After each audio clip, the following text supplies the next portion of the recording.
Raising the head and neck by the action of the hindquarters. To improve the balance of the horse, it is necessary to raise the head and neck. This can be achieved only with the increase of correct collection. The rider must never try to achieve it by forcing the head up with the reins. The position of the head must be maintained while the forehand is carried higher by the lowering of the hindquarters.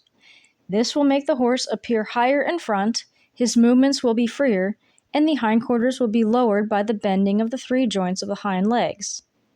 The hind legs, on which the brilliance of the paces depends, must act with more energy, and the tracks of the hind feet must step into or in front of those made by the forefeet. In fact, the hind legs may be compared to the engine of a motor car, which produces the power for movement. The connection between raising the head and neck and collection has been one of the most misinterpreted notions of the equestrian art. Throughout the whole of the development of this art, up to the present day, misunderstanding of this subject has been the cause of mistakes which have had the opposite effects of those that were required. Impulsion and the purity of paces is the ultimate object of dressage, which can be obtained only by the correct position of the head and raising of the forehand, brought about by collection.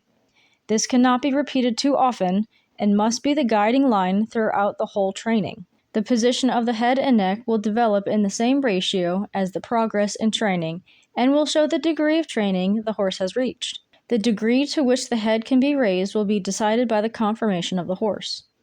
It will be less with a horse that is weak in the hindquarters and back. In this case, if the rider demands too much, the horse will drop his back and will not be able to bring his hind legs under his body. Horses with weak backs will be inclined to raise their head too high and will drop their backs under the weight of their riders, which will cause them to make incorrect paces and show signs of nervousness through discomfort. At first, the horse should learn to carry his rider with a straight back and seek contact with the bit by lowering his head.